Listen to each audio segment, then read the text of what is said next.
सभी को जय जिनेन्द्र। तत्वार्थ सूत्र की कक्षा हम यहाँ से प्रारंभ कर रहे हैं।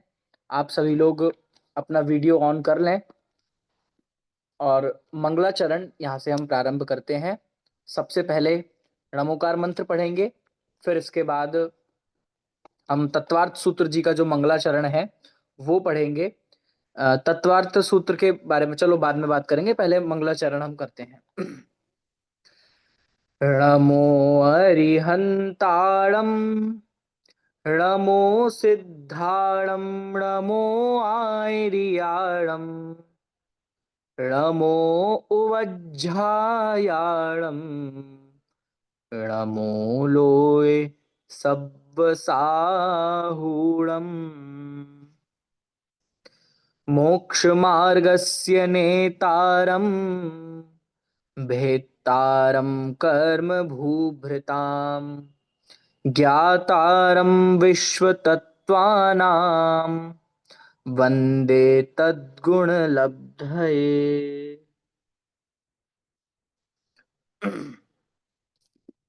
आचार्य उमा स्वामी द्वारा रचित तत्वार्थ सूत्र जी ग्रंथ, जिसका बहुत अच्छी तरह परिचय इंट्रोडक्शन हम ले चुके हैं, और इसके बाद हमने उमा स्वामी आचार्य का परिचय भी प्राप्त किया, और फिर उसके बाद हमने तत्वार्थ सूत्र का जो मंगलाचरण है उसके अर्थ, उसका सामान्य अर्थ भी हमने जाना।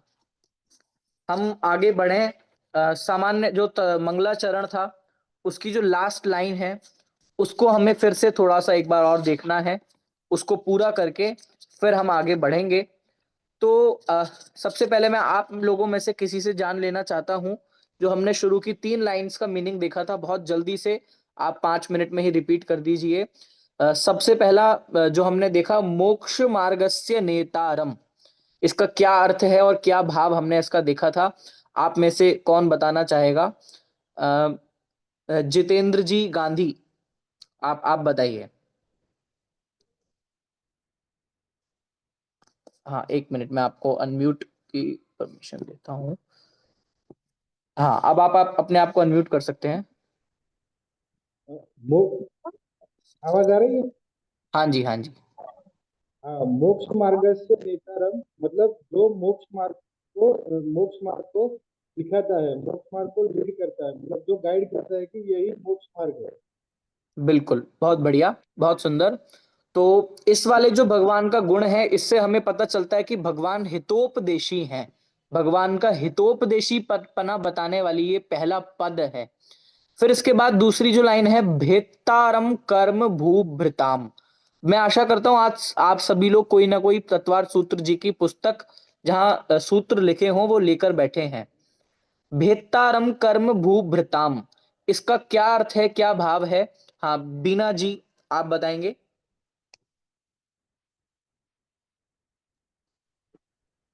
भूभृताम यानी पर्वत, हम्म, जो कर्म रूपी पर्वतों का भेदन करने वाले होते हैं, और सारे जो हम्म, दुख को दूर करने वाले होते हैं, जो ठीक है, बहुत वीतरागी बढ़िया, होते हैं। बहुत सुंदर, बहुत सुंदर।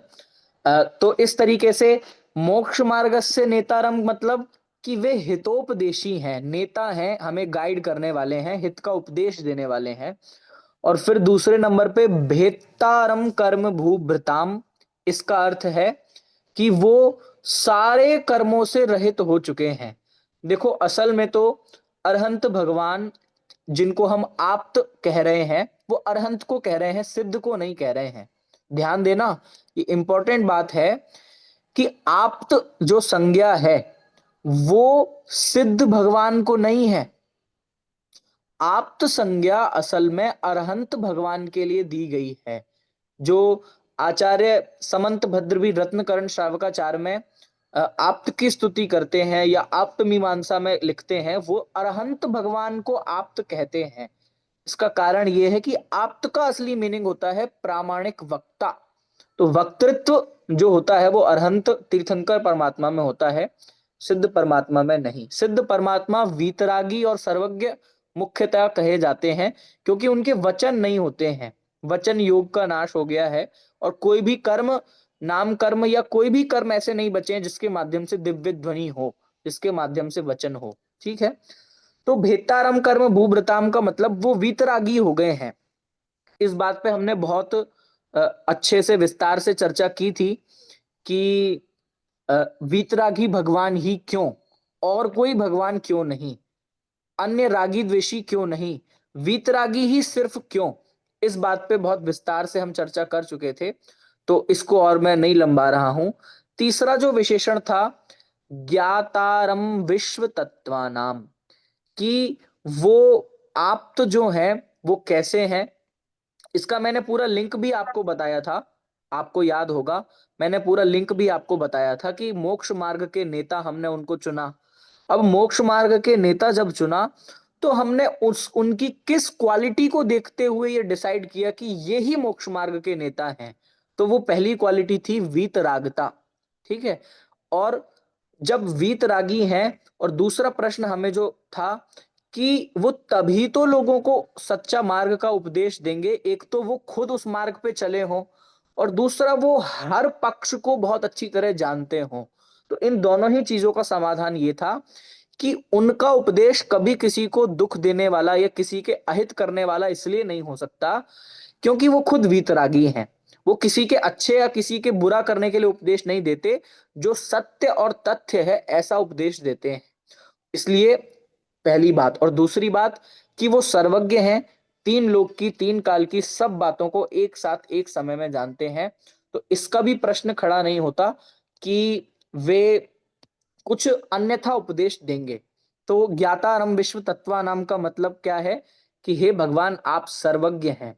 अब आज हमें अंतिम जो पद है, वंदे तद्गुण लब्ध है, ये भी बहुत बहुत इंपॉर्टेंट पद है, इस पे हमें आज चर्चा करनी है, इस पे मुझे आपके साथ कुछ वार्तालाप करनी है कि वंदे तद्गुण लब्ध है। ये वास्तव में जैन दर्शन की या आचार्य की खासियत है कि हम भगवान को नमस्कार करते हैं, रोज पूजाएं करते हैं, मंगलाचरण करते हैं, वो क्यों। तो इन सब के उत्तर उन्होंने इस पद में दिए, वंदे तद्गुण लब्ध है। इसमें उन सारी बातों का खंडन होता है जितने विचित्र विचित्र प्रयोजन विशेष लेकर लोग भगवान के पास जाते हैं, उन सारी बातों का खंडन होता है कि मैं ऐसे भगवान को, ऐसे आप्त को वंदन करता हूं, और इसका सिर्फ और सिर्फ एक कारण है, वंदे तद्गुण लब्ध है। वंदे मतलब मैं वंदना करता हूं, नमस्कार करता हूं, किस लिए करते हो, तद्गुण लब्ध है, कि उन जैसे गुणों की लब्धि के लिए, प्राप्ति के लिए मैं उनको नमस्कार करता हूं। मेरा कोई और प्रयोजन नहीं है, मेरा प्रयोजन मात्र इतना है कि आपने ये जो तीन गुण प्राप्त किए हैं, कौन से तीन गुण, एक तो वीतरागता, सर्वज्ञता और हितोपदेशिता, इन गुणों के आदर्शों का पालन करके मैं भी आप जैसा बन जाऊं। ये वास्तव में भगवान की भक्ति की, भगवान की पूजा की, या कोई भी काम आप कर रहे हो तो उसका लक्ष्य सिर्फ एकमात्र ये है। अब हमें अपना अपना इवैल्यूएशन ये करना चाहिए कि हम जब भगवान की पूजा, भगवान की भक्ति करते हैं तो क्या सच में हमारा मोटिव और इंटेंशन ये होता है वंदे तद्गुण लब्ध है, या हम सबके जो जो भी होते हों। तो हमें अपना सेल्फ इवैल्यूएशन बहुत जरूरी है कि भगवान के पास यदि आप जा रहे हो तो इसके अलावा दूसरा कोई लक्ष्य नहीं होना चाहिए। इसका मतलब आपने भगवान को जाना ही नहीं है। यदि इसके अलावा और कोई लक्ष्य लेके भगवान के पास हम जा रहे हैं, तो कोई सांसारिक लक्ष्य या कोई अन्यत्र कहीं का लक्ष्य लेकर भगवान के पास जा रहे हैं, तो हम असल में वीतरागी भगवान को जानते ही नहीं है। तो ये समझने की बात है। एक बात, पहली बात वंदे तद्गुण लब्धे की इंपॉर्टेंट ये है कि यहां पर मूल एकदम पॉइंट में इस बात को कहा है कि भगवान के दर्शन, भगवान की पूजन, भगवान की भक्ति, भगवान की वंदना का एकमात्र, that there is only one reason is वंदे तद्गुण लब्धये, मुझे आपके जैसे गुणों की प्राप्ति करना है। एक चीज, दूसरी चीज ये है कि ये जो इसका एग्जैक्ट मीनिंग है, एग्जैक्ट मीनिंग है कि मुझे आपके जैसे गुण प्राप्त हों। ठीक है, इसमें यह नहीं कहा है कि आप मुझे वो गुण दे दो, मतलब आपके दर्शन करने में आऊं तो मैं आपसे वो गुण लेने आया हूं। हे भगवान, मुझे वितरागता दे दो। भाषा देखो, आप लैंग्वेज देखो। ये नहीं कहा जा रहा है कि भगवान आप मेरे को आशीर्वाद दे दो और भगवान ऐसा कुछ कर दे मेरे लिए वितरा। भले ही मैं सांसारिक घर पैसा परिवार नहीं मांग रहा हूं, मैं मांग तो वितराग ही रहा हूं, वितरागता ही चाह रहा हूं, लेकिन लैंग्वेज ये नहीं है कि आप मुझे वो दे दो। क्यों? क्योंकि भगवान तो वितरागी है।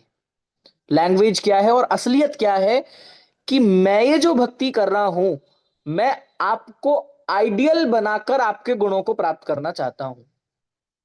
समझ में आया? इसके लिए एक छोटा सा एग्जांपल भी मैं आपको दे देना चाहता हूं कि मान लो कोई कोई भी बच्चा या कोई भी बैचलर सचिन तेंदुलकर जैसा खेलना चाहता है, महेंद्र सिंह धोनी जैसा बल्लेबाज बनना चाहता है, तो वो भी अपने घर में महेंद्र सिंह धोनी की, सचिन तेंदुलकर की फोटो लगाता है और उसको देखता है, उसके मैचेस को देखता है, उसके शॉट्स को देखता है।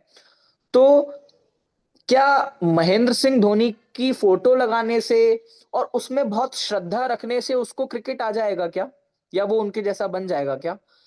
उनके उनकी फोटो देखने से, चाहे वो कितनी श्रद्धा रखता हो, अपनी टी शर्ट पे भी उनका फोटो लगाया हो, अपनी कॉपीज में और जहां जहां भी अपने बैग पे और जगह जगह अपने आप को महेंद्र सिंह धोनी फैन, और जहां भी मैच होते हो वहां जाता हो। भाई तुम ये सब कितना भी करते हो, लेकिन महेंद्र सिंह धोनी आके तो आपको क्रिकेटर बनाने वाला नहीं है। समझ में आया? लेकिन फिर भी श्रद्धा क्या चीज है, वो क्यों ये सब करता है कि उनके पास जो गुण है, उसकी जो क्वालिटी है, उसको देखकर ही तो मैं सीखूंगा। तो ये जितना भी भक्ति और जितनी भी ये फिलॉसफी है और जितनी भी क्रियाएं ये सब हम करते हैं, इसके पीछे का मोटिव इस लाइन से हमें समझ में आना चाहिए। ठीक है? जितने भी भ्रम दुनिया में खड़े हो रहे हैं, बहुत दुख की बात है कि हम भी उस लाइन में भागे जाते हैं कि भगवान के पास जाके भीख मांगते हैं, है ना? और जिस जिस धर्म ने हमें ये सिखाया है कि वंदे तद्गुण लब्धये, और तुम क्या मांग रहे हो कि तुम घर परिवार की और इधर उधर की छोटी मोटी चीजें मांग रहे हो। मतलब ये वही बात हुई कि भगवान महावीर या वीतरागी भगवान आपको ये कह रहे हैं कि आप तो भगवान बन सकते हो। मतलब हम आपको अभी कुछ देके सेटिस्फाई नहीं करना चाहते हैं, हम आपको एक ऐसी ट्रिक और ऐसा मार्ग दिखा रहे हैं कि आप खुद भगवान बनो। कि नहीं नहीं भगवान, मुझे तो बस मेरा तो बस जो भी आपका, मेरी शादी हो जाए या मेरे मार्क्स अच्छे आ जाएं या कोई भी जॉब लग जाए या बिजनेस चल जाए। मतलब ये कितनी उल्टी बात है कि वो जो व्यक्ति खुद भगवान बन जाने का मार्ग दिखा रहा है, उसके सामने हम कितनी छोटी बात करते हैं। और दूसरी चीज क्या, कि एक बात बताओ कि भगवान महावीर ने जब घर परिवार, पैसा और दुनिया भर की चीजें त्यागी होंगी, तो उसको अच्छा मान के त्यागी होंगी कि उनसे दुखी होकर त्यागी होंगी? बताओ, सोचो। उन्होंने जब घर छोड़ दिया, परिवार छोड़ दिया, पैसा छोड़ दिया, कपड़े छोड़ दिए, क्यों क्यों छोड़े होंगे? क्यों छोड़े होंगे कि नहीं मुझे बहुत हार्ड वर्क करना है, मोक्ष जाना है तो उसके लिए छोड़ना ही पड़ता है, क्या करें, इस माइंडसेट से छोड़े होंगे। अरे, उनको इन सब में सुख नजर नहीं आया। उन्होंने ये देखा कि लाखों करोड़ों अरबों कमाने वाला भी सुसाइड कर लेता है। उनको ये नजर आया कि इतना सारा पैसा, धन, परिवार, संपत्ति, ये सब सुख को नहीं बढ़ाते हैं, ये सब दुख ही देने के साधन है, ये सब बोझ बढ़ाने के साधन है, ये नरक ले जाने के साधन है, ये संसार में घुमाने के साधन है। तो मुझे बताओ कि उन्होंने ये सब चीजें दुखी होकर छोड़ी हैं कि अच्छा मान के छोड़ी हैं? तो ऑब्वियसली हमारा उत्तर यही है कि उन्होंने संसार से दुखी होकर संसार को छोड़ा है। यहां तक आप सब लोग मान रहे हैं? ठीक है। अब देखो भाई, दुखी होके यदि छोड़ा है तो क्या वो अपने भक्त के लिए ये चाहेंगे कि जिससे मैं दुखी हो गया, ले भाई तू रख ले और तू सुखी हो जाए इनसे?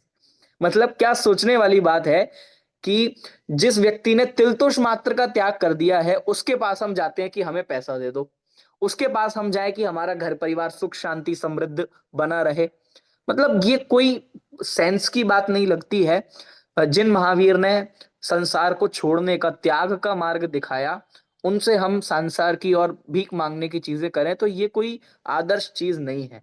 तो फिर आपको ये प्रश्न होना चाहिए कि भगवान के पास जाना तो आखिर क्यों जाना, उसका उत्तर ये है वंदे तद्गुण लब्धये।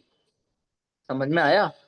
हमारे जैन दर्शन में अब एक इंपॉर्टेंट आपको ईश्वर की, भगवान की अवधारणा जैन दर्शन की बता रहा हूं। हमारे जैन दर्शन में जो ईश्वर हैं उनको एक आइडियल के रूप में हम पूजते हैं।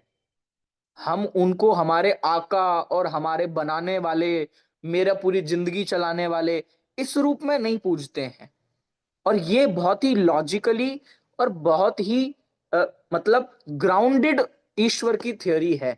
और सब आप जो सुनते हैं, हम सोचते हैं, देखते हैं, विजुअलाइज करते हैं कि भगवान आए और उसको उंगली पकड़ के दुखों से निकाल ले गए, या और भी जो जो भी हम विजुअलाइज करते हैं, तो वास्तव में आप बहुत बहुत पॉजिटिवली और लॉजिकल सोचेंगे तो आप यहीं तक पहुंचेंगे कि भगवान का जो दुनिया में कॉन्सेप्ट है, सिर्फ जैनिज्म का नहीं, कहीं का भी हो, क्या है और क्या होना चाहिए।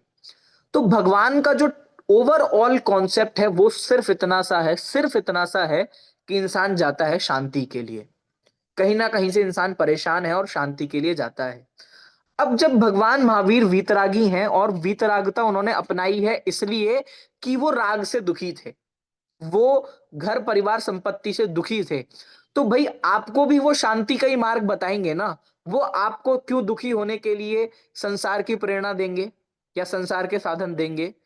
तो ये हमें सोचना चाहिए। तो ये बहुत बड़ा ईश्वर के दर्शन का, भक्ति का, इसका आंसर इस लाइन में दिया है कि मेरी और कोई इच्छाएं नहीं है, किसी भी तरह की इच्छाएं नहीं, और या मैं ये भी नहीं मान के आ रहा हूं कि मैं जो चाहूंगा वो आप कर दोगे।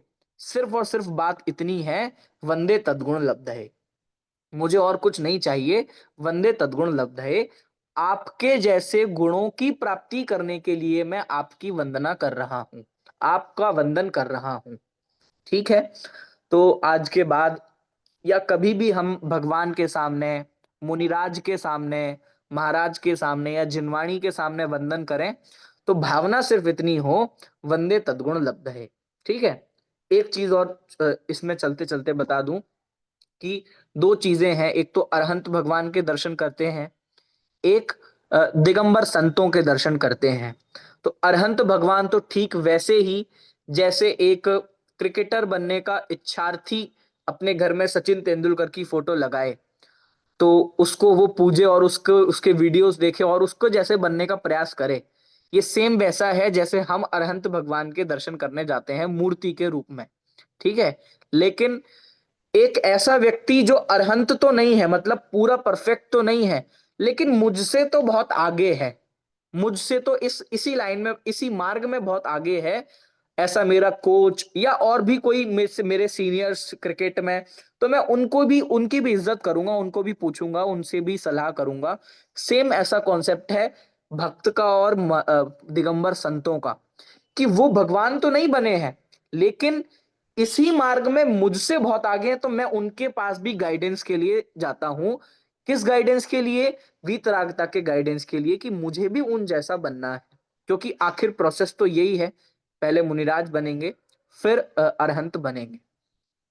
तो कुल मिला के सार यही है कि किसी भी प्रकार की भक्ति, पूजा, मंगलाचरण, श्रद्धा, इन सब का मात्र एक ही कारण है, वंदे तद्गुण लब्धये।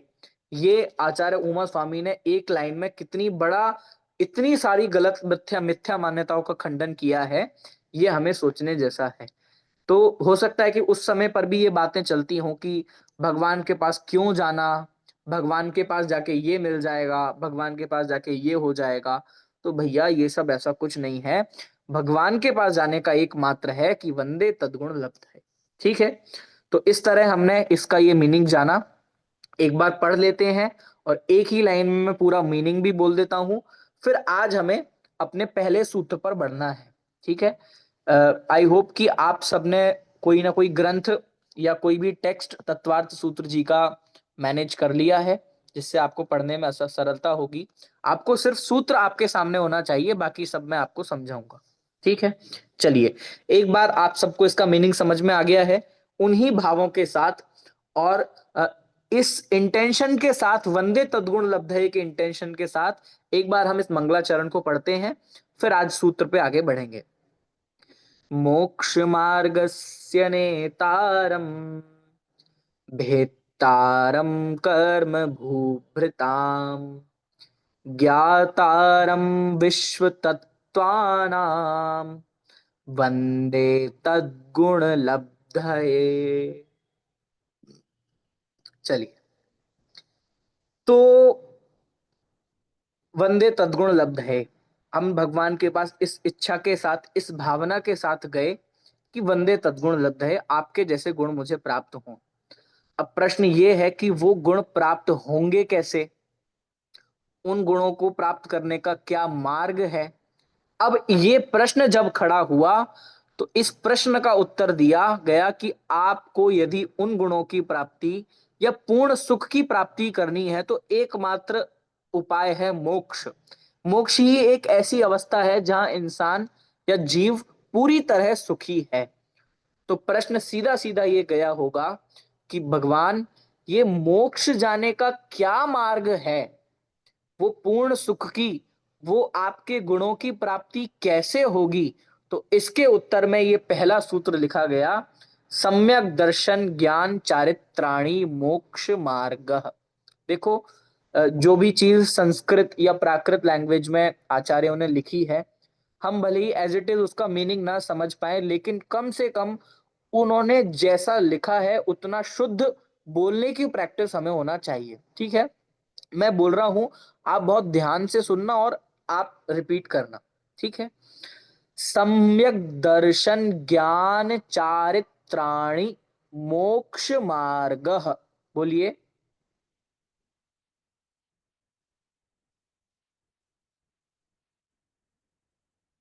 बढ़िया। ठीक है, मैंने आपकी आवाज नहीं सुनी, लेकिन आप सबके चेहरे मुझे दिख रहे हैं। ठीक है, चलो, इजी है। अब इसके पीछे की थोड़ी सी साइकोलॉजी और समझ लेते हैं, और आपको ये जान के बहुत अच्छा भी लगेगा। ठीक है, तो अब आपको मैं फिर से हिस्ट्री में लेके चलता हूं। हिस्ट्री में इस रूप में लेके चलता हूं कि आप ये इमेजिन करो कि आचार्य उमा स्वामी बैठे हैं, और ये बात को समझो कि जब भी कोई व्यक्ति किसी चीज को लिखता है तो कोई ना कोई उसके सामने जिज्ञासाएं होती हैं। एक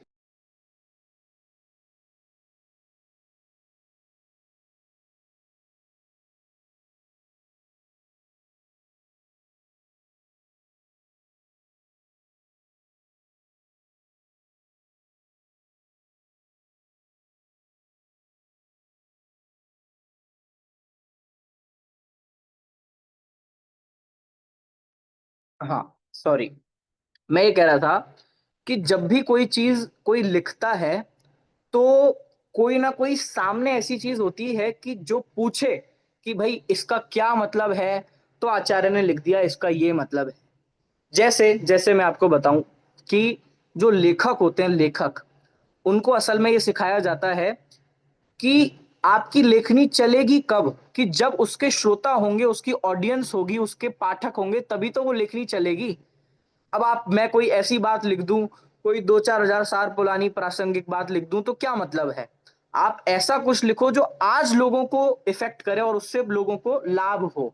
ठीक है, तो ये प्रश्न मानो उमा स्वामी के पास आया हो कि भगवान, एक एक एकदम नया नवेला, मतलब पहले दिन कोई धर्म में या मोक्ष के लिए, सुख के एफर्ट्स के लिए व्यक्ति उनके पास आया और कहा आचार्य महाराज से कि महाराज मुझे तो सुखी होना है। क्योंकि एक अबोध व्यक्ति का, एक सीधे साधे व्यक्ति का और प्रश्न हो क्या सकता है, उसे ना मोक्ष जानता है, ना मोक्ष मार्ग जानता है, ना और इधर उधर की बातें जानता है। ठीक है, तो उसने पूछा कि महाराज मुझे तो सुखी होना है, मुझे सुखी होने का मार्ग बता दो। अब मैं आपके सामने एक और इमेजिनेशन खड़ी करता हूं। ठीक है, कि आपके पास कोई ऐसा व्यक्ति आए कि मुझे धर्म करना है, मुझे धर्म करना है, तो मैं क्या करूं। आपका पहला उपदेश उसे क्या होगा। मैं आपसे व्यूज भी जानना चाहूंगा, परिधि जी। मेरा प्रश्न सीधा सीधा ये है कि कोई फर्स्ट डे ज्वाइन करता है, जैसे आप लोगों ने आरंभ पाठशाला ज्वाइन किया, या जिसने जो भी ज्वाइन किया, तो कोई फर्स्ट डे फर्स्ट टाइम किसी के पास जाता है कि मुझे धर्म करना है या मुझे सुखी होना है, तो हम क्या एक्सपेक्ट करते हैं कि उसको क्या बताया जाना चाहिए? बताइए। मंदिर में जाओ। आई थिंक हाँ, पहले तो यही पूछेंगे उससे कि धर्म का स्वरूप पता है क्या? अगर नहीं पता है वेरी तो नाइस, वो बताएंगे। Very nice. और कोई हम पूछेंगे कि भाई तुम धर्म के बारे में जानते हो या नहीं। आंटी जी ने कहा कि मंदिर जाओ, और बताइए आप लोग और क्या सोचते हैं कि हमें उसको किस मार्ग में क्या बताना चाहिए? मंदिर में जाओ, पूजा पाठ करो। हम्म, चलो बहुत बढ़िया। और कोई? श्रद्धा होनी चाहिए, धर्म धर्म के प्रति सच्ची श्रद्धा पहले तो होनी वेरी चाहिए। नाइस। उसको हम बोलेंगे कि भाई धर्म के प्रति आपकी सच्ची श्रद्धा, दैट इज मोस्ट इम्पोर्टेंट। ठीक है। तो मैं आपको जहां जो चीज बताना चाह रहा हूं वो ये है कि जब भी, हाँ हाँ, जब भी कोई व्यक्ति नया धर्म में जुड़ता है तो हम उससे बोलते हैं कि भाई तुम तो पहले रात में भोजन का त्याग करो, तुम मंदिर जाया करो, तुम ये हिंसा का त्याग करो, तुम ऐसा करो, तुम वैसा करो। मतलब उसकी बहुत सारी लिस्ट सामने खड़ी हो जाती है कि ये चीज होना बहुत इंपॉर्टेंट है, इसके बिना तो तुम धर्म कर ही नहीं सकते हो, तुम बहुत बड़े पापी हो और तुम्हारा तो नरक फिक्स है, तो तुम्हें धर्म का तो कोई लेना देना होगा नहीं। मतलब मैं आज की मेंटेलिटी बता रहा हूं आपको कि कोई भी जाएगा सबसे पहले ये कहा जाता है कि मंदिर आना चालू करो, स्वाध्याय करना करो, मतलब बहुत सारी चीजें आ जाती हैं सामने कि तभी आप धर्म के मार्ग पे आगे बढ़ सकते हो। Question is what will be the first step? मैं फर्स्ट स्टेप पूछ रहा हूं आपसे, फर्स्ट स्टेप क्या होना चाहिए? या आपको जिसने भी स्टार्टिंग में गाइड किया होगा उसने फर्स्ट स्टेप क्या किया हो, क्या दिया होगा? तो जीवन में कुछ धर्म कर्म कर लो। तो ये तो ये सोचने वाली बात है कि भगवान सबसे पहले उमा स्वामी के पास बताएंगे कि धर्म जब, क्या है।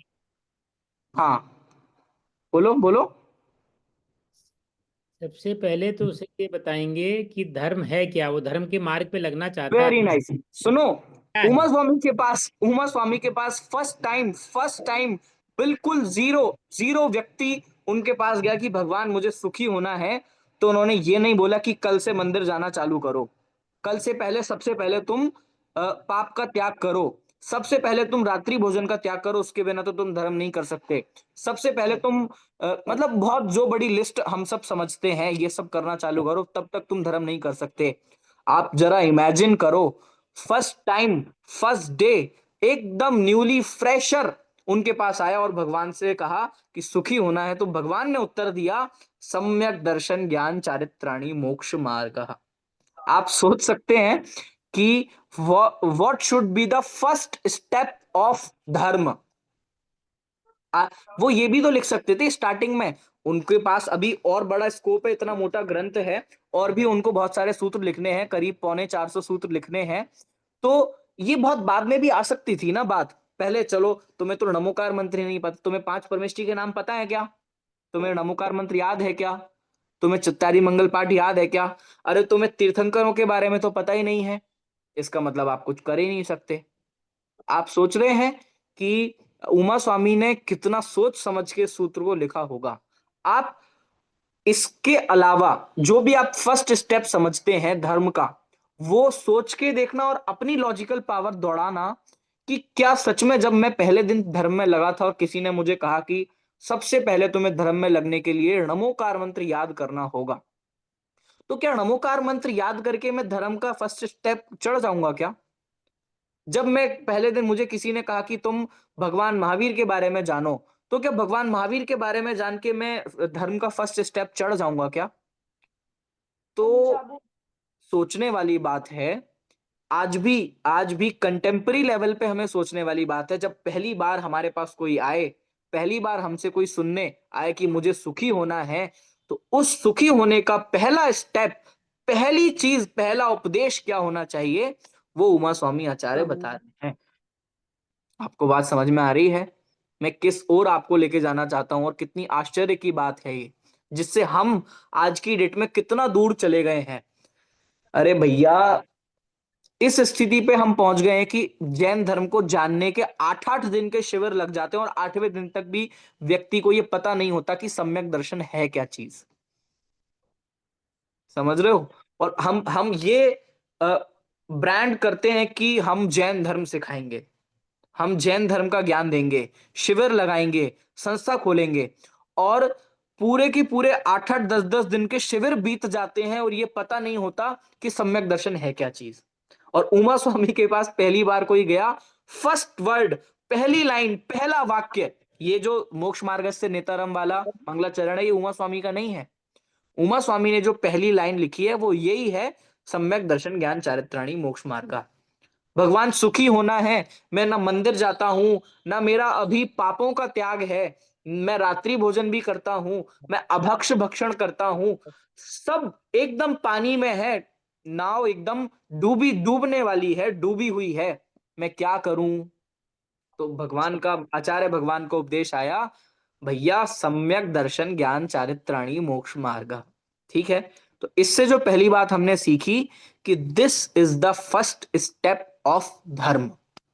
हालांकि आओ आप आगे, आपको सब बताएंगे भाई, पापों का त्याग भी बताएंगे, अहिंसा आदि का ग्रहण भी बताएंगे, अणुव्रत सिखाएंगे, महाव्रत सिखाएंगे, प्रतिमाएं सिखाएंगे, सब कुछ आगे आएगा, लेकिन फर्स्ट स्टेप इज सम्यक दर्शन ज्ञान चारित्राणी मोक्ष मार्ग। ये मोक्ष मार्ग है। समझ में आया?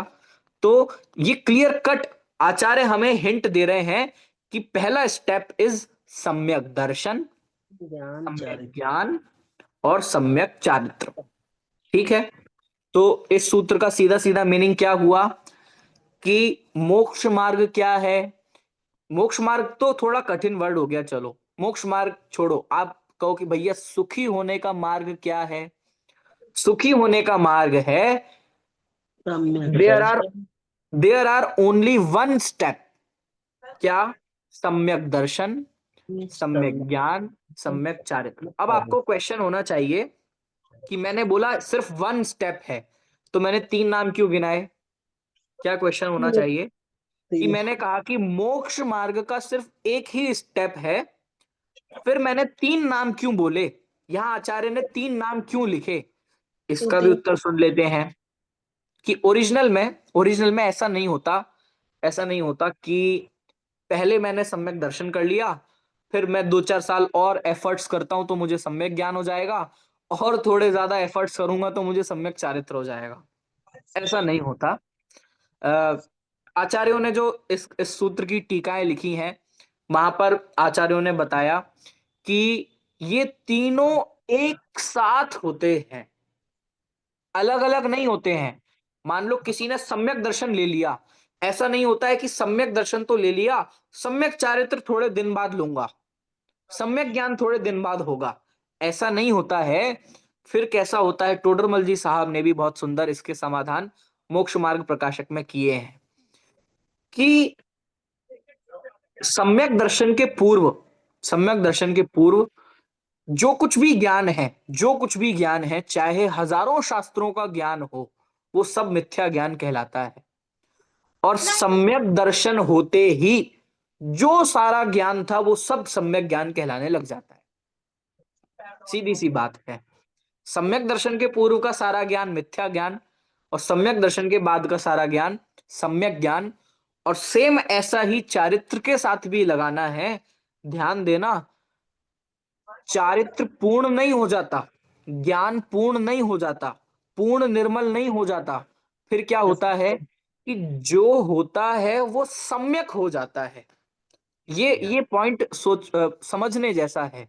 हम क्या एक्सपेक्ट करते हैं कि एकदम साधु डायरेक्ट बन जाए कोई, एकदम धर्म लगना, मतलब एकदम वो साधु जैसा, सती जैसा हमें दिखाई दे, जबकि फर्स्ट स्टेप क्या है कि इन 3 गुणों का सम्यक हो जाना, सही हो जाना, इसको बोलते हैं।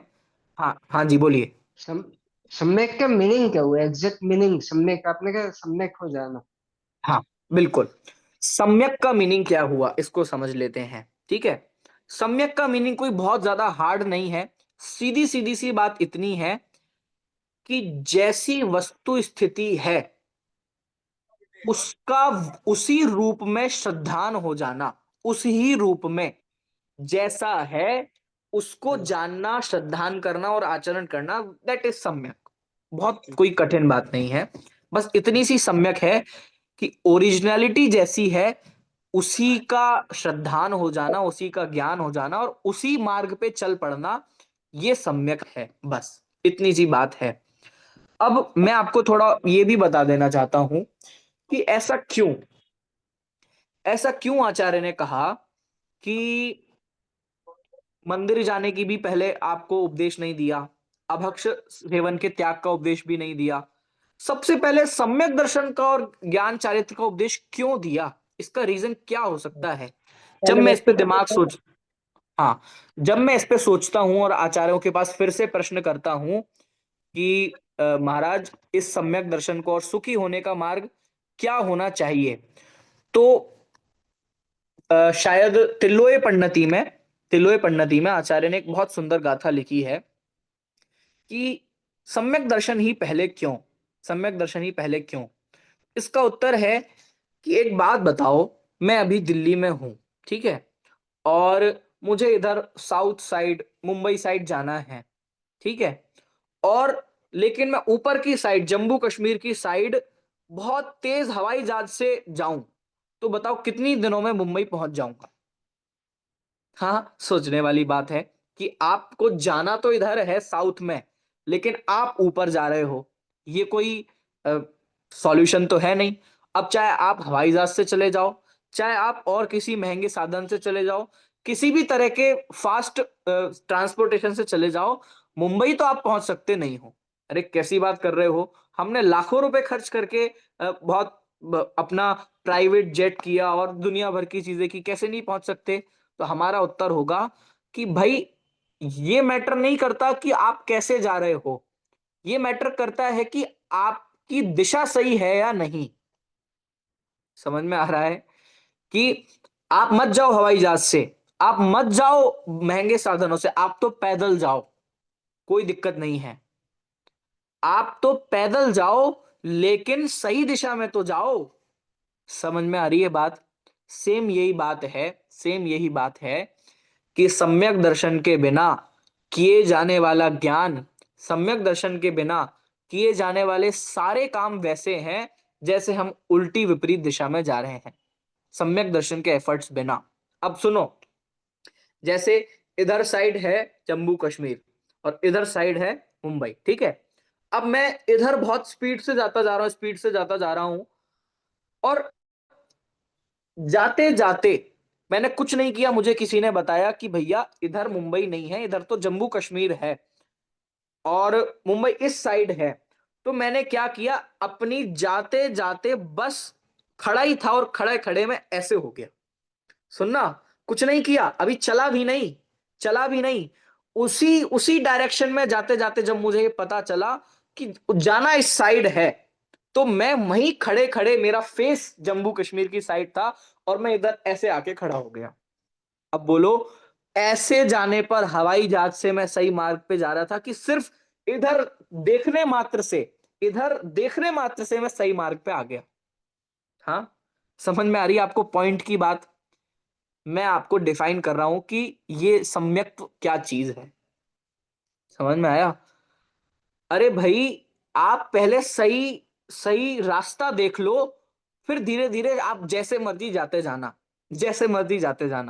या तो आप बाहुबली भगवान की तरह हजारों वर्ष साधना करके जाना, या फिर आप भरत चक्रवर्ती की तरह 40 मिनट के अंदर चले जाना, हमें कोई दिक्कत नहीं है।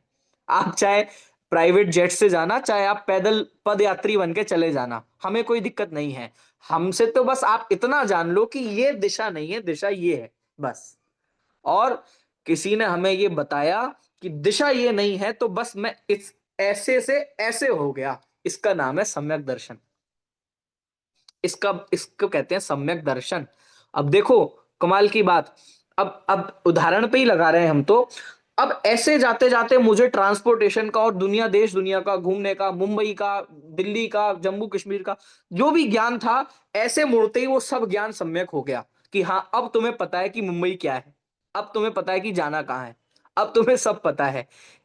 कुछ भी नहीं जाना अभी तो, किसी ने ना पढ़ाया, ना कोई किताब पढ़ी, ना कोई, आजकल यूट्यूब वीडियो चल रहे हैं बहुत, यूट्यूब वीडियो से भी कुछ नहीं, बस इतनी सी बात पता चली कि मुंबई यहाँ नहीं, मुंबई तो यहाँ है, बस। अब क्या हुआ? अब इतना पता चलते मात्र से ही ये नहीं हुआ कि अरे अब तो यहां तक पहुंच गए हैं, इतना दूर पहुंच गए हैं, अब तो जम्मू कश्मीर आने ही वाला है, तो इतने एफर्ट्स कर लिए मैंने, इतने पैसे खर्च करके यहाँ पे आ गया और इतना टाइम बिता के यहाँ पे आ गया, कुछ तो मुझे रिजल्ट मिल जाए इसका भी, मुंबई पहुंचने का थोड़ा सा तो कुछ मिल जाए। ये वैसा ही है जब हम अज्ञानता में बिना कुछ समझे सोचे बस करते हैं कुछ भी, ये वैसा ही, समझ में आया? ये वैसा ही है कि भगवान का स्वरूप जाने नहीं और भीख मांगने पहुंच गए। ये जाने नहीं कि भगवान वीतरागी हैं और कुछ भी भगवान के सामने कहने करने पहुंच गए। तो चलते चलते बस डायरेक्शन चेंज हो जाने का नाम है सम्यक दर्शन, और इसमें टाइम नहीं लगेगा कि आपकी प्री नॉलेज वो सब कुछ सम्यक में बदल जाए, और इसमें भी टाइम नहीं लगेगा भले ही एक कदम हो। अब ध्यान से सुनना, चारित्र का असली मीनिंग जो है कि जो हमने इंटेंशन किया, जो सोचा, जो समझा, जो श्रद्धा बनी, जो विश्वास बना, उस पे इंप्लीमेंट हो जाना। ये आप लोग मोटा मोटा समझ सकते हैं, ठीक है, विस्तार से सब समझेंगे, मोटा मोटा समझ सकते, उस पे इंप्लीमेंट हो जाना। अब मुझे बताओ कि इधर जाते जाते जब वो सिर्फ खड़े खड़े ऐसे मुड़ गया, तो इसको इंप्लीमेंटेशन कहेंगे कि नहीं कहेंगे? कहेंगे। ये चारित्र है। मैं आपको इससे ये बताना चाह रहा हूं कि ये तीन चीजें अलग अलग पॉइंट पे स्टार्ट नहीं होती हैं, ये तीनों चीजें एक साथ एक पॉइंट पे स्टार्ट होती हैं। बस अंतर इतना है कि सम्यक दर्शन तो जब स्टार्ट होता है तभी पूर्ण हो जाता है, पूरा हो जाता है, मतलब इसके बाद इसका कोई स्टेप नहीं है। लेकिन सम्यक ज्ञान और सम्यक चारित्र, ज्ञान और चारित्र धीरे धीरे धीरे करके पूर्णता को प्राप्त होते हैं। अब आप करते रहना, मतलब अब आपके पास पूरी लाइफ है और पूरे भव हैं, आप जितना समय आप चाहो तो कम समय में, चाहो तो ज्यादा समय में, आपके जितने एफर्ट्स लगाओ, जितना पुरुषार्थ करो, उस हिसाब से सब होगा। जब ज्ञान पूर्ण होगा तब चारित्र पूर्ण होगा, लेकिन ये तीनों स्टार्ट एक साथ एक पॉइंट पे होते हैं। समझ में आ रही है बात आपको? आप लोग बिल्कुल स्वतंत्र हैं कि आप मेरे को बीच में रोक के कुछ पूछ सकें, ये क्योंकि वन वन वे लेक्चर नहीं है। आप लोग भी बीच में मुझे हैंड रेज करके कुछ भी पूछ सकते हैं। मैं अपनी तरफ से कोशिश कर रहा हूं कि बहुत सरल से सरल भाषा में, क्योंकि यहाँ पे हो सकता है कि ऐसे भी कुछ लोग हों जिन्होंने पहले कुछ नहीं पढ़ा हो, और ऐसे भी हो सकता है लोग हों जिन्होंने तत्वार सूत्र भी एक बार पढ़ के आए हों, सबको अच्छा लगे और आखिरकार आत्महित साधन हो, इस भावना से मैं आपको बता रहा हूं। ठीक है, आगे बढ़ते हैं। तो आज का मेन मुद्दा हमारा ये हुआ कि पहली बार जब किसी के पास कोई गया, मुझे धर्म करना है, मुझे सुखी होना है, तो इतने बड़े प्रबुद्ध ज्ञानी आचार्य ने उसे ये नहीं कहा कि कल से मंदिर जाना चालू करो, शटावश्यक करो, व्यसन का त्याग करो, और बहुत सारे उपदेश नहीं दिए। उन्होंने कहा कि अपनी दिशा, direction is more important than speed. क्या बोले? आचार्य ने कहा कि आपकी दिशा, आपकी गति से ज्यादा महत्वपूर्ण है। Direction is more important than speed. तो डायरेक्शन का सही हो जाना इज सम्यक दर्शन। ठीक है, तो उन्होंने कहा कि सम्यक दर्शन ही मोक्ष मार्ग की शुरुआत है, और सम्यक ज्ञान और सम्यक चारित्र की पूर्णता हो जाना ही मोक्ष है, इसके अलावा कोई चौथी चीज नहीं है। ठीक है, अब एक और चीज पे आपका ध्यान दिलाना चाहता हूं। हालांकि आप सब लोग कोई बहुत संस्कृत आदि लैंग्वेजेस को नहीं जानते, और ये हम संस्कृत में पढ़ रहे हैं, फिर भी आप लोग समझना, ठीक है? जब हम बोलते हैं कि जब ग्रुप ऑफ पीपल कहीं जा रहा है, तो हम क्या बोलेंगे? ये लोग जा रहे हैं, ठीक है? और जब कोई एक व्यक्ति जा रहा हो तो हम नॉर्मली क्या बोलेंगे? ये व्यक्ति जा रहा है। तो अंतर कहां हुआ? एक वचन और बहुवचन, सिंगुलर और प्लूरल। लेकिन ऐसा तो नहीं होता कि है तो एक व्यक्ति, हम ऐसा बोलें ये व्यक्ति जा रहे हैं, मतलब उसको जो हम प्रोनाउन यूज कर रहे हैं वो तो सिंगुलर, और जब हम उसकी वर्ब यूज कर रहे हैं वो प्लूरल। या फिर उल्टा कर लें, जब हम प्रोनाउन यूज कर रहे हैं तो ये सारे व्यक्ति जा रहा है, ये तो नहीं करते ना, लेकिन ऐसा आचार्य ने यहाँ पे किया है, ऐसा किया है। अब दिखाता हूं मैं कैसे। आपके सामने ग्रंथ है, आप देखें, सम्यक दर्शन ज्ञान चारित्राणी, ये है प्लूरल। प्लूरल, ये तो चारित्राणी लगा है ना, इसको बोलते हैं बहुवचन। इसका क्या मतलब कि सम्यक दर्शन ज्ञान चारित्राणी, ये तीन तीन चीजें, ये तीन तीन चीजें। लेकिन जब उन्होंने उसको डिफाइन करते हुए उसका अगला शब्द कहा मोक्ष मार्ग, ये उन्होंने प्लूरल, वो सॉरी सिंगुलर लिया। मोक्ष मार्ग शब्द जो है ये सिंगुलर है, और सम्यक दर्शन ज्ञान चारित्राणी ये जो शब्द है ये ग्रामेटिकली ये प्लूरल है। ऐसा क्यों किया आचार्य ने कि जब आपने तीन चीजें बताई तो मोक्ष मार्ग में भी तीन चीजें लगाओ ना। तो इसका, हाँ जी बोलिए मुकेश अंकल जी बताइए। जी, मोक्ष मार्ग तो एक ही है, वेरी नाइस, वेरी नाइस। इसलिए हाँ जी जी, हाँ बिल्कुल इसलिए बिल्कुल, इसलिए बहुत बढ़िया। इसलिए मैं ऐसा हाँ समझता बिल्कुल, हूँ कि इसलिए जी जी जी। देखो ये जो अभी हमने पिछले 15-20 मिनट में बात समझी, ये उसी का उत्तर है कि काम तीन है, ठीक है, सम्यक दर्शन है, सम्यक ज्ञान है, सम्यक चारित्र। मैंने वो जो एग्जाम्पल दिया ना वो बहुत अप्रोप्रिएट है, आप कोई भी बात उस पर लगा सकते हैं। मैंने आपको यही की यही बता दिया कि ये तीनों काम एक साथ कैसे हो रहे हैं। ठीक है, हम ये एक्सपेक्ट करते हैं कि नहीं नहीं अभी तो हमने जाना है, हम चारित्र में थोड़े सालों बाद करेंगे, अभी तो हमने समझा ही है। यदि सुनना यदि आपकी जानी हुई चीज तुरंत इंप्लीमेंट नहीं होती है तो आपने जाना ही नहीं है। वी आर नॉट एक्सपेक्टिंग पूर्ण, हम ये तो एक्सपेक्ट कर सकते कि आपने सही रास्ते पर चलना स्टार्ट कर दिया है, हम ये तो एक्सपेक्ट करेंगे ही ना। तो इसी को तो सम्यक चारित्र कहते हैं कि भाई जिस जिस क्षण ये पता चला कि ये दिशा सही नहीं है, ये दिशा सही है, उसी क्षण रास्ते बदल जाते हैं। और बताओ कोई अब एक और चीज मैं आपको बताता हूं, कोई कहे कि अच्छा किसी ने बता दिया कि अच्छा मुंबई इधर है, कितनी अच्छी बात है, ये तो बहुत अच्छी बात बताई आपने, और तब भी चलता उधर ही जा रहा है, चलता उधर ही जा, आप उसको क्या बोलोगे? आप उससे कहो कि भैया मुंबई उधर है, हाँ हाँ सुन लिया मैंने, हम कहे कि श्रद्धान करो, हाँ हाँ मैंने पूरा श्रद्धान कर लिया कि मुंबई उधर है और मैं मुंबई जाना है और तुम मेरे को परेशान मत करो, आप क्या बोलोगे उसे? अरे भाई मूर्ख, तेरे को ये बात यदि समझ में आ जाती कि मुंबई उधर है तो तू अभी अपनी दिशा चेंज कर लेता। ये उन लोगों के लिए, ऐसे ऐसे लोगों के, ऐसी धारणा वाले लोगों के लिए बोल रहा हूं कि हाँ हाँ मैंने बात समझ ली है लेकिन इंप्लीमेंट में थोड़े दिन बाद करूंगा।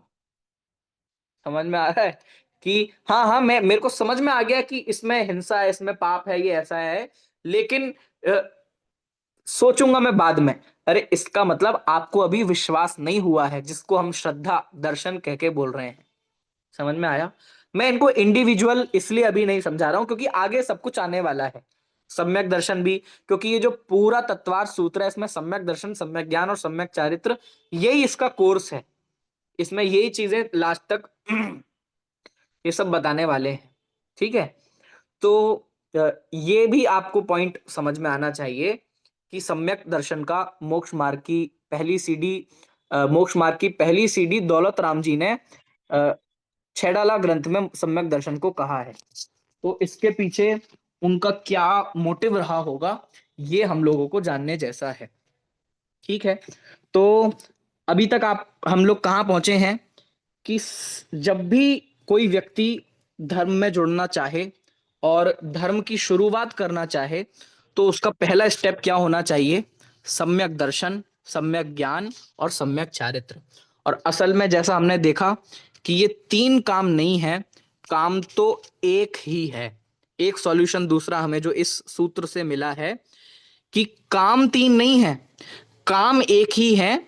मतलब हमारा पुरुषार्थ तो एक जगह जाना है, लेकिन उसका रिस्पॉन्स या कहें कि उसके रूप तीन होंगे। ठीक है, तो ये इंपॉर्टेंट बात इस सूत्र ने हमें समझाई है जो हमें सोचने जैसी है। तो ये चीज आपको समझ में आई, सम्यक दर्शन ज्ञान चारित्राणी ये तो प्लूरल है और मोक्ष मार्ग ये सिंगुलर है। तो ये बहुत बड़ी शिक्षा इस सूत्र से हमें मिल रही है। अब इतना हो गया, ठीक है महाराज, आपने ये बता दिया कि सम्यक दर्शन करो, सम्यक ज्ञान करो, सम्यक चारित्र करो। अब ये बता दो कि करें कैसे। देखो आज की डेट में भी, एक मिनट, मैं ये सूत्र भी आपको स्क्रीन पे दिखा देता हूं जिससे में आसानी होगी।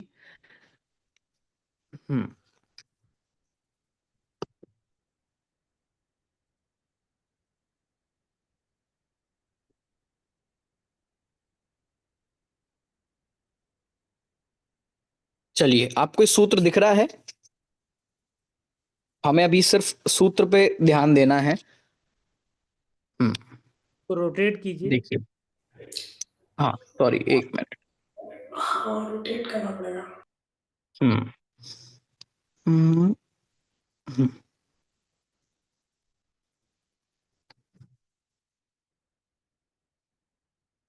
अब ठीक दिख रहा है। देखिए, ये जो चारित्राणी है ये प्लूरल है और मोक्ष मार्गा सिंगुलर है। अभी संस्कृत तो मुझे नहीं पढ़ाना है। आप ये देखिए कि इससे हमें जो संदेश मिला है वो ये मिला है कि मोक्ष मार्ग असल में सिर्फ अकेला सम्यक दर्शन या अकेला सम्यक ज्ञान या अकेला सम्यक चारित्र का नाम नहीं है। इसके पीछे एक और चीज मैंने आपको पहले दिन बताई थी कि आचार्य उस टाइम पर हमारे जैन आचार्यों के सामने एक बहुत बड़ा चैलेंज था कि सारे धर्म वाले सब लोग अपने अपने धर्म का प्रणयन, अपने अपने धर्म की व्याख्या संस्कृत लैंग्वेज में करते थे, लेकिन जैन धर्म के पास कोई संस्कृत में लिखने बोलने वाला अभी तक कोई ग्रंथ नहीं था। ठीक है, तो ये सूत्र जो है ये बहुत सारे खंडनों, बहुत सारे मतों का खंडन भी करता है जो टीकाओं में आचार्यों ने लिखा है। मैं शॉर्ट में आपको बताता हूं। जैसे बुद्धिज्म है, बौद्ध फिलॉसफी है, या बौद्ध धर्म है। बौद्ध धर्म की मान्यता ये है कि ज्ञान बोधि, वो लोग बोलते हैं बोधि सत्व, कि ज्ञान ही मोक्ष है। सिर्फ ज्ञान कर लो, इसी से मोक्ष हो जाएगा और कुछ करने की जरूरत नहीं है। तो उसका उत्तर यहां पर है। बहुत सारे दर्शन और बहुत सारे मत ऐसे हैं जो कहते हैं कि आप दिमाग मत लड़ाओ, बस जैसा कहा जा रहा है वैसा कर लो, आप सोचो मत, समझो मत। बस हमने कहा कि पूजा करो, भक्ति करो, तो भक्ति कर ली। हमने कहा यहाँ पे नारियल चढ़ाया हो, आपने नारियल चढ़ा दिए। मतलब आपसे जो कहा जा रहा है वो कर दो। ऐसे आप भी आसपास, मैं किसी धर्म का या किसी संप्रदाय का नाम जानबूझ के लेने से बच रहा हूं, लेकिन मैं कॉन्सेप्ट आपको ये समझाना चाह रहा हूं कि आज भी बहुत सारी मान्यताएं हमारे और आसपास, आप तो दूसरों की छोड़ो, आपको जैन धर्म में भी बहुत सारे ऐसे लोग, जैन संप्रदाय में भी बहुत सारे ऐसे लोग मिल जाएंगे जो ये कहेंगे कि भाई क्वेश्चन मत करो, आप समझो मत, हमें ज्ञान मत दो, हमें तो बस ये बता दो कि करना क्या है। तो उनको ऐसे बताने वाले भी मिल जाएंगे कि अच्छा सुखी होना है, एक काम करो, फलाना फलाना जगह जाओ और एक नारियल चढ़ाया हो, यहाँ पे इतना दान दे दो, यहाँ पे शांति धारा कर दो, यहाँ ऐसा कर दो, यहाँ वैसा कर दो। मतलब मोक्ष मार्ग के नाम पर कितनी सारी चीजें चल गई हैं। इन सब चीजों का खंडन यहाँ पे है। ये तो क्रियावादी लोग हैं, लेकिन बहुत सारे लोग ऐसे भी हैं हमारी ही संप्रदाय में और हमारे ही अंदर, कि जो कहेंगे कि अभी कुछ करो मत, अभी हमें ये मत कहो कि हिंसा का त्याग करो, झूठ का त्याग करो, 5 पापों का त्याग करो, या कुछ भी हमें अभी आचरण करने के लिए मत बोलो। हमें तो बस, हमें सिर्फ शास्त्र पढ़ने हैं, ज्ञान ही हमारे लिए सब कुछ है, ज्ञान इज एवरीथिंग। तो इसके लिए आचार्य अमृत चंद्र ने, आचार्य कुंद ने, और फिर बैक टू बैक आचार्य उमा स्वामी ने इस बात का बहुत पुरजोर कथन किया कि भाई सिर्फ यदि आप सही जान लेने मात्र से मोक्ष या मोक्ष मार्ग मानते हैं वो भी नहीं है, या फिर सिर्फ आप सही क्रिया कर लेने से मोक्ष मार्ग मानते हैं ये भी बात पूर्णतः सत्य नहीं है। जबकि असल में सत्य एकदम तीर्थंकर के द्वारा कहा हुआ और उनके बताया हुआ जो मार्ग है वो ये है कि सम्यक दर्शन, सम्यक ज्ञान, सम्यक चारित्र, इसकी एकता ही मोक्ष मार्ग है। आप देखेंगे कि जो टेक्स्ट मैंने आपको इस पे लगा रखा है उसमें भी लिखा है कि सम्यक दर्शन, सम्यक ज्ञान और सम्यक चारित्र ये तीनों मिलकर मोक्ष के साधन हैं, कोई एक मोक्ष का साधन नहीं है। चलिए इस सूत्र को अभी इतना ही रखते हैं, और विस्तार में नहीं ले जा रहे हैं। अब मैं आपको अगले सूत्र की भूमिका बता देना चाहता हूं। अब देखो ये भी बहुत इंटरेस्टिंग है। ये हो गया। अब ऑब्वियस प्रश्न क्या होगा, जब मैंने आपको पहले दिन आप मेरे पास आए, मैंने कहा कि सम्यक दर्शन, सम्यक ज्ञान, सम्यक चारित्र करो, तो आपका पहला क्वेश्चन मेरे से क्या होगा इसके बाद? पूछो जरा, कोई भी अनम्यूट करके पूछो। ये कैसे आप करें? हाँ, कैसे करें? क्वेश्चन क्या है? हाँ, कैसे करें, या फिर इसके भी पहले जो क्वेश्चन होगा कि ये क्या है, हाँ, ये क्या है ना? कैसे की तो बाद में बात आएगी। सबसे पहला क्वेश्चन होगा कि ये है क्या, और इसमें भी आपने सबसे पहले नाम लिया सम्यक दर्शन, ये क्या है? तो सम्यक दर्शन को बताने के लिए फिर अगला सूत्र आया। ठीक है, ये क्यों है, मतलब सूत्रों की, मतलब पूरी लाइन में लगे हुए सूत्र हैं, इसीलिए इसको सूत्र कहा जाता है, धागे में पिरोए हुए सूत्र हैं। ठीक है, चलिए अगले सूत्र की ओर बढ़ते हैं। अब पूछा गया कि भगवान वो सम्यक दर्शन क्या है, तो ये बताया गया तत्वार्थ श्रद्धानम सम्यक दर्शनम। अभी हमारे पास 5-7 मिनट हैं, मैं आपको इसके बारे में भी बहुत महत्वपूर्ण बातें बता देना चाहता हूं।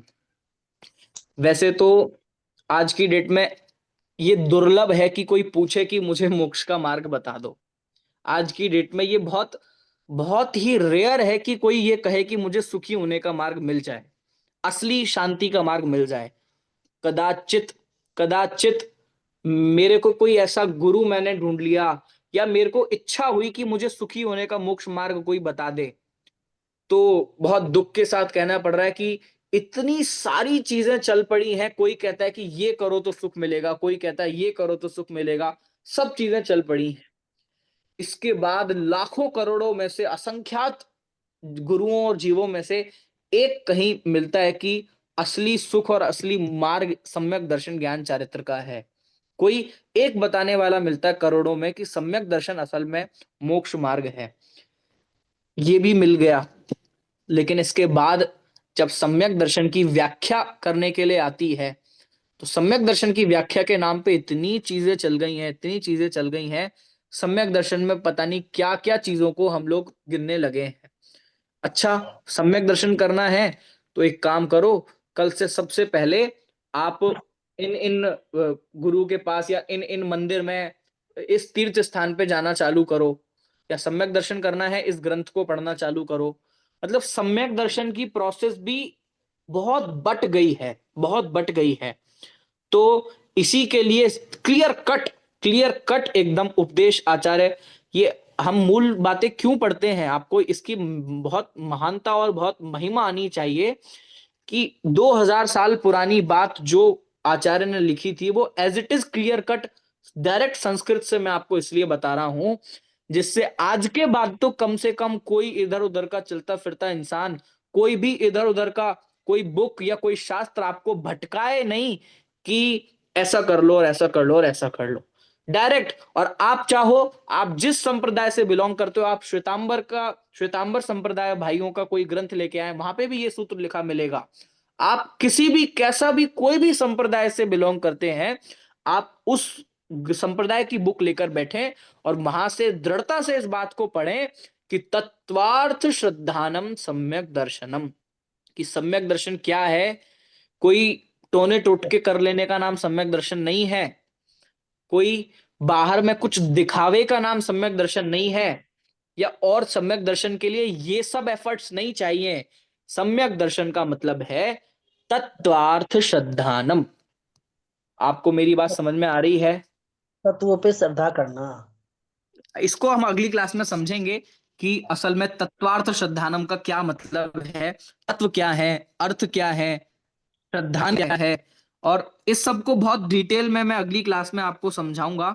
आज मेरा मूल जो फोकस था वो था पहले नंबर के सूत्र पर, कि आपको ये समझ में आए कि मोक्ष मार्ग का प्रारंभ और मोक्ष मार्ग की स्टार्टिंग असल में है क्या, और हमें असल में कहां पर मोक्ष मार्ग में, सुखी होने के मार्ग में प्रवेश करने के लिए हमारे एफर्ट्स कहाँ जाने चाहिए।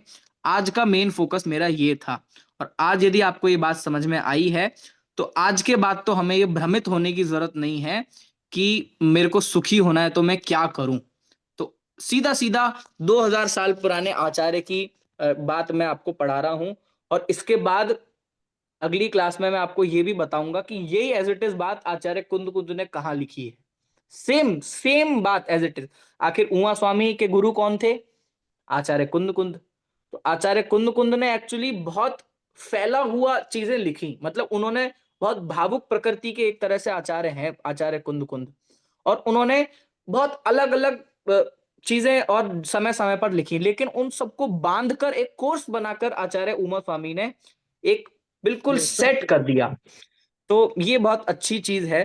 तो तत्वार्थ श्रद्धानंद सम्यक दर्शन, इसका सीधा सरल अर्थ ये है कि तत्व, तत्व का मतलब होता है किसी भी चीज का भाव। समझाऊंगा मैं सब कुछ बहुत डिटेल में, जैसे आज मैंने आपको एकता को एग्जाम्पल से समझाया और भी जो चीज डिस्कस करी, ऐसे ही मैं इस सूत्र को भी बहुत अच्छे से अपनी कोशिश से समझाऊंगा। अभी सिर्फ इसका सामान्य मीनिंग समझ लेते हैं कि तत्वार्थ श्रद्धानम सम्यक दर्शनम मतलब तत्व और उसके अर्थ का श्रद्धान। श्रद्धान का मतलब होता है विश्वास, श्रद्धा हमारा अभिप्राय, उसका कैसा हो जाना कि जैसा तत्व है असल में। अर्थ का मतलब होता है पदार्थ, वस्तुएं, 6 द्रव्य, 9 पदार्थ, इनका जैसा भाव है। तत्व शब्द का मतलब है भाव, उनका भाव। तो इन वस्तुओं का जैसा भाव है उसका उसी रूप में ज्ञान हो जाना, इसका नाम है सम्यक दर्शन। समझ में आया? सीधा सीधा मीनिंग है, कोई घुमा फिरा के मीनिंग नहीं है। तत्वार्थ श्रद्धानम, इसमें 3 शब्द हैं, तत्व, दूसरा शब्द है अर्थ और तीसरा शब्द है श्रद्धानम। तत्व और अर्थ का जैसे वो हैं उसका उस ही रूप में ज्ञान और श्रद्धान करना, ये ही सम्यक दर्शन है। और इसी से मोक्ष मार्ग का, सुख का प्रारंभ होता है। बस सीधी सीधी इतनी बात है। समय हमारा क्लास का हो रहा है, लेकिन और 5-7 मिनट आप लोगों के प्रश्न, आप सब लोगों की कोई भी बात आपके मन में हो तो आप उसके लिए सादर आमंत्रित हैं। या आज की कक्षा से कोई ऐसी बात आपको अच्छी लगी हो और आप मुझसे शेयर करना चाहते हो तो वो भी सुन के मुझे अच्छा लगेगा कि ये बात हमें बहुत अच्छी लगी, सच्चा कोई मार्ग पता चला या कोई अच्छी बात लगी, तो आप शेयर कर सकते हैं। 5-7 मिनट का समय अपन आप लोगों के लिए दे रहे हैं जी। कोई भी अनम्यूट करके बोल सकता है। हाँ जी, सम्यक मतलब विपरीत दोषों का अभाव। हाँ जी, बिल्कुल बिल्कुल सही है। हाँ, और बोल रहे हैं आप? बस बस हाँ, बिल्कुल सही बात है। सम्यक मतलब सीधी सीधी मिथ्या जो है उसका अभाव हो जाना, वो सम्यक है। तो जो विपरीत दिशा में हम जा रहे थे उस दिशा का सही हो जाना, यही असल में सम्यक शब्द का अर्थ है। हाँ, और कोई विशेष बात किसी को लगी हो, जरूरी नहीं कि आप नई बात बोलें, क्लास में से ही जो आपको अच्छा लगा हो या कोई बात जची हो आचार्य की बात, तो आप शेयर कर सकते हैं। क्या है कि वन वे क्लास जब होती है तो मैं तो आपको पूरी कोशिश से समझा ही रहा हूं, तो मुझे भी आइडिया लगेगा कि आप लोग कितना ग्रैस्प कर रहे हैं, तो वो अच्छा रहेगा। कोई भी आप लोगों में से बोल सकता है। हाँ जी, वो एग्जाम्पल बहुत एप्ट लगा जिसमें आपने सम्यक दर्शन सबसे पहले क्यों के लिए जो बताया कि डायरेक्शन हाँ जी, सही होना बहुत इंपॉर्टेंट है। फिर कभी भी पहुंच जाओगे, पर अगर सही डायरेक्शन है तो पहुंच ही जाओगे। तो उससे बहुत क्लैरिटी आई कि सम्यक वेरी दर्शन नाइस, क्या है और वेरी पहले क्यों। नाइस, बिल्कुल बहुत बढ़िया। ये तो बिल्कुल एब्सोल्यूट बात है, direction is more important then speed. Very nice. हाँ, और कोई?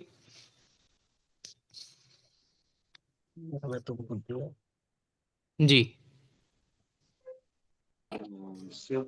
हाँ जी, बोलिए अनम्यूट करके जी। सम्यक दर्शन मतलब कि कोई भी प्रति अपने को सच्ची श्रद्धा मतलब जो वस्तु जैसी है स्थिति रूप वैसा देखना, वो ज्ञान एक बार आएगा तो अपन सम्यक ज्ञान की तरफ आगे बढ़ेंगे। और उसके बाद में आगे आगे आगे आगे तरकी जाएगा तो फिर चरित्र वगैरह आएगा, वो तो बहुत लंबे की बात है बाद में। बहुत बढ़िया, बहुत बढ़िया। एक चीज और, आप बिल्कुल गलती से भी ये चीज ग्रहण करके ये नहीं चले जाना। इस पे मैंने बीच में आज क्लास में बोला भी कि सम्यक चारित्र बाद में आएगा। ये बात बिल्कुल नहीं है कि सम्यक चारित्र बाद में आएगा। सम्यक चारित्र भी उस ही पॉइंट पर स्टार्ट होगा जिस पॉइंट पर सम्यक दर्शन स्टार्ट हुआ है। बराबर बस, बराबर। है ना। हाँ, आपने बात बिल्कुल सही बोली है, लेकिन थोड़ा सा और क्लैरिटी की जरूरत है कि सम्यक चारित्र और सम्यक ज्ञान भी एकदम एग्जैक्ट उस पॉइंट पर स्टार्ट होगा जब सम्यक दर्शन हुआ है। हाँ, उसकी पूर्णता, उसकी शुद्धि और उसकी और ज्यादा बढ़ना, वृद्धि उसकी आगे आगे होगी। ये बात बिल्कुल सही है। ठीक है, तो ये थोड़ी सी क्लैरिटी दिमाग में होनी चाहिए। हाँ, और कोई? देखो, अब आप लोगों के विचार जब सुनते हैं तो पता चलता है कि आप लोगों ने कितना ग्रास्प किया है, और फिर उसका उस तरीके से परिमार्जन भी अच्छे से हो जाता है। हाँ, और कोई बोलना चाहे? श्रद्धान भी उतना ही जरूरी है। हाँ जी, बिल्कुल बिल्कुल। श्रद्धान तो पहली बात कही ही, सम्यक दर्शन सबसे जी। पहले गिना, तो उसका बेस बताने के लिए कहा कि बेस तो आखिर वही है, ज्ञान और चारित्र का बेस वो है सम्यक दर्शन। आपको पता होना दर्शन चाहिए। हाँ, इसका मैं एक चीज और बता दूं। आचार्य कुंद कुंद ने अष्टपाहुड़ जी ग्रंथ में एक लाइन लिखी है, दंसण मूलो धम्मो। क्या लाइन लिखी है? दंसण मूलो धम्मो। इसका मतलब ही ये है कि जो ज्ञान और चारित्र है ना, वो दर्शन के बेस पर होते हैं। मतलब उसका फाउंडेशन, उसकी नींव जो है वो सम्यक दर्शन है। समझ में आया? क्या बोले? हाँ, उसका जो नींव है, उसका जो फाउंडेशन है वो सम्यक दर्शन है। तब ज्ञान और चारित्र की पूरा तालाब और पूरा उसका सरोवर उसके ऊपर उगता है। उसका पूरा गार्डन, संयम का गार्डन उसके ऊपर खिलता है। उसकी नींव हमें चाहिए, उसकी बिल्डिंग फिर बनती है। नींव जो है सम्यक दर्शन है, और जिसको हम डायरेक्शन बोल रहे हैं, जिसकी दिशा पलटना बोल रहे हैं, बहुत सारे शब्दों से अभी हम उसको दोहरा रहे हैं। ठीक है, आप लोग को मैं बार बार कह रहा हूं, आप लोग कोई भी क्वेश्चन मेरे को बाद में भी व्यक्तिगत पूछ सकते हैं, या किसी भी तरीके से पूछ सकते हैं, लेकिन आप बहुत अच्छे से इस ग्रंथ को पढ़ें, ऐसी ही भावना है। चलिए, अभी मेरे ख्याल से और किसी का कोई प्रश्न या कोई बात नहीं है, तो अभी हम जिनवाणी स्तुति करके क्लास को एंड करेंगे। नेक्स्ट क्लास कब होगी वो व्हाट्सएप ग्रुप के माध्यम से मैं आपको बताऊंगा। नेक्स्ट फ्राइडे सैटरडे तो होगी ही, इसमें तो कोई शक है नहीं, लेकिन बीच में भी यदि हो पाया और आप सबकी संभावना हुई तो पॉसिबल हो तो करेंगे। अभी के लिए हम जिनवाणी स्तुति के करके क्लास को एंड करते हैं। उसको थोड़ा खोल दीजिए, कम्युनिकेट करने में इजी होता है। खुला हुआ है, नहीं, वो खुला हुआ है। ओनली एडमिन है। Oh sorry sorry sorry, okay okay, group की बात है। ठीक है, ठीक है, मैं ग्रुप आज खोल देता हूं एक बार टीम से बात करके, क्योंकि क्या टर्म्स एंड कंडीशंस हैं मैं जानकर एक बार आज आपको बता देता हूं। ठीक है, ये भी रिकॉर्डिंग हो रहा है ना? हाँ जी, ये रिकॉर्डिंग मैं अभी रात में ही आपको व्हाट्सएप ग्रुप पे भेज दूंगा, आज की क्लास की भी। ठीक है।